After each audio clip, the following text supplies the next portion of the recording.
Le serment de la baronne Musca-Orczy, lu par Emmanuel.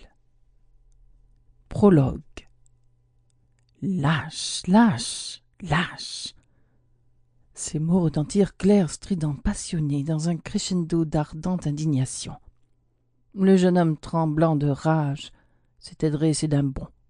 Penché au-dessus de la table de jeu, il essaya encore de crier l'insulte à l'homme qui lui faisait face, afin que tout le monde l'entendît. Mais les sons refusaient de sortir de sa gorge contractée, et tout en ramassant d'une main frémissante les cartes éparpillées, comme s'il voulait les jeter à la figure de son interlocuteur, il parvint seulement à répéter d'une voix étranglée « Lâche !» Autour d'eux, les parties de Pharaon et de Lansquenet s'étaient interrompues. Des mouvements divers se produisirent parmi les spectateurs de la scène.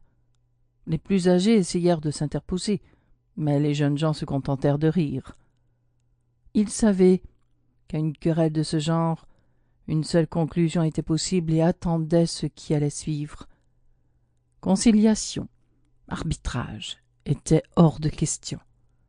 De la Tour aurait dû savoir qu'il ne fallait point parler irrespectueusement d'Adèle de Montlhéry devant le jeune vicomte de Marny, dont l'engouement pour cette trop célèbre beauté défrayait depuis des mois les conversations de la cour et de la ville. Adèle avait sans contrepartie beaucoup de charme. Elle n'avait pas moins d'habileté et d'artifice. Les Marny étaient riches, le petit vicomte très jeune, et le bel oiseau de proie était occupé pour l'instant à plumer ce pigeonneau frais et moulu du Colombie ancestral. Le jeune homme était encore dans le premier feu de sa passion. Il voyait dans Adèle le modèle de toutes les vertus, et il eût été incapable de provoquer toute la noblesse de France dans la folle prétention de justifier sa foi aveugle en l'une des femmes les plus légères de l'époque. Comme il avait la réputation d'un excellent escrimeur, ses amis jugeaient préférable d'éviter devant lui toute allusion à la beauté d'Adèle et à ses faiblesses. Mais de la Tour, assez distrait de sa nature, était capable de bévues de ce genre.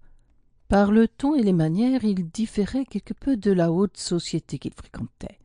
Dans ce cercle fermé de l'aristocratie où sa grande fortune et la faveur royale l'avaient fait admettre, il faisait en quelque sorte figure d'intrus. De la Tour n'était pas né. Son ascendance était obscure. Son blason ne s'ornait d'aucun quartier de noblesse. On savait peu de choses sur sa famille, sinon qu'un aïeul aventureux avait fait aux Indes une fortune considérable, que d'heureuses opérations financières avaient encore accru.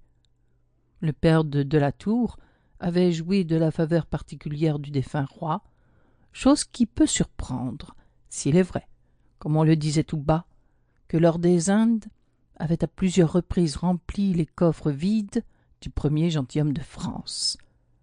Quant à cette querelle, de la Tour ne l'avait pas cherchée.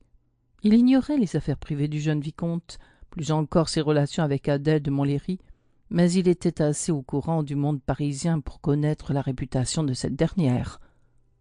Le nom d'Adèle ayant été prononcé dans la conversation, tout le monde s'était tu, sauf le vicomte, trop féru de sa belle pour n'en point faire un éloge enthousiaste. Un haussement d'épaules de la Tour, quelques mots prononcés par lui, avaient mis le feu aux poudres. Rouge de colère, le vicomte de Marny s'était dressé et avait lancé l'insulte à la face de son contradicteur. De la Tour n'avait point bougé de son siège.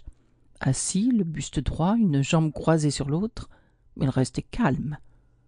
Son visage brun et grave était seulement un peu plus pâle que d'habitude, sans quoi l'on eût pu croire que l'injure n'avait pas atteint ses oreilles. S'apercevant trop tard de sa maladresse, il s'en voulait maintenant d'avoir parlé mal à propos et regrettait d'avoir blessé le jeune homme. Mais il n'était plus temps de retirer ses paroles. Sans doute, si la chose avait été possible, il aurait prié le vicomte d'excuser sa distraction, mais un pointilleux code d'honneur interdisait une démarche aussi logique. Sa réputation en eût souffert sans que la suite naturelle d'un tel incident pût être évitée.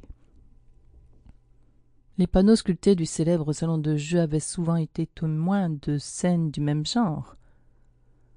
Tous ceux qui étaient présents agirent suivant la coutume, et les formalités qu'exigeait l'étiquette. Pour continuer à écouter ce livre audio gratuitement, cliquez sur le lien dans la description et vous pourrez l'écouter en entier sans frais grâce à l'essai de 30 jours d'Audible.